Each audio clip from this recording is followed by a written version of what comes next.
For 18 long years, I knew nothing but the cold, unyielding touch of steel and the agonizing sting of torture. I was raised in the deepest shadows of the Empire, forged into a weapon with one sole purpose: to execute without mercy. Every breath I took was owned by the organization. Every drop of blood I spilled was on their command. I believed that my heart was as dead as the targets I eliminated, destined to beat only for the thrill of the hunt, until the night I was given the ultimate assignment: to destroy the richest, most powerful lord in the entire Imperial realm. His name was Lord Xian, a man whose wealth could buy kingdoms, yet whose eyes held a gentleness I had never seen in my dark existence. I infiltrated his golden palace, stepping through the cherry blossoms with my blade unsheathed, ready to tear his life away. But when our eyes met, there was no fear in his gaze, no cry for help. Instead, he looked at me as if I were a long-lost treasure, uttering words that shattered my cold facade. He called me beautiful, treating my lethal presence not as a threat, but as a long-awaited miracle. For the first time, the ice around my soul began to melt. I could not do it. I could not plunge my blade into the only warmth I had ever felt. In that pivotal moment of betrayal, I chose life over death. I chose him. I turned my back on the organization that raised me and swore a silent oath to become his shield. I hid my blood-stained past under the guise of his personal bodyguard, standing watch in his luxurious halls. Lord Xian showered me with comforts I never knew existed, treating me not as a servant, but as his equal, completely unaware that his new protector was the very demon sent to end him. For a fleeting moment, I allowed myself to believe in this beautiful lie.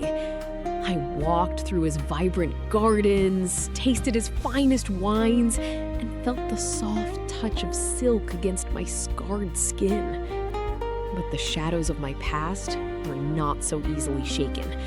Every rustle of the wind felt like a threat. Every flickering lantern, a reminder of the eyes watching from the dark. I knew the organization does not forgive desertion, and they certainly do not let their targets live. I was living on borrowed time, holding his hand while knowing that my past would eventually catch up, to drag us both into the abyss. The inevitable confrontation came on a night when the heavens themselves seemed to weep. The Grand Master of my former order found me, cornering me in the ruins of an ancient temple. They delivered a chilling ultimatum: bring them Lord Xian's head within 3 days, or they would tear his empire apart brick by brick, ensuring we both suffered a slow, agonizing death. Standing there in the howling storm, looking at the masked face of my former master, my heart burned with a fierce, protective rage. I realized I would rather tear down the heavens themselves than let them touch a single hair on Xian's head.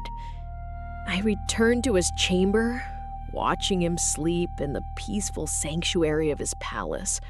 He looked so innocent, so far removed from the violent world I belonged to. I wanted to touch his face, to feel his warmth one last time, but my hands were stained with too much blood.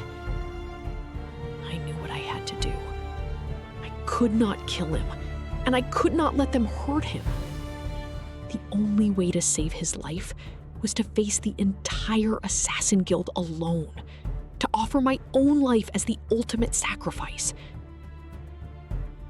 With a breaking heart, I whispered my silent farewell into the quiet night.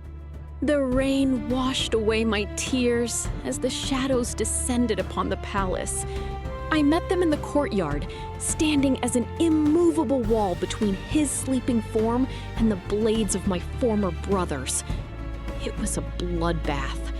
I fought with a savagery I didn't know I possessed, driven not by hatred, but by the desperate need to protect the man who called me beautiful. My body was torn, my blood mingling with the pouring rain, but with every slash of my sword, I swore that they would have to step over my lifeless corpse before they could ever reach him.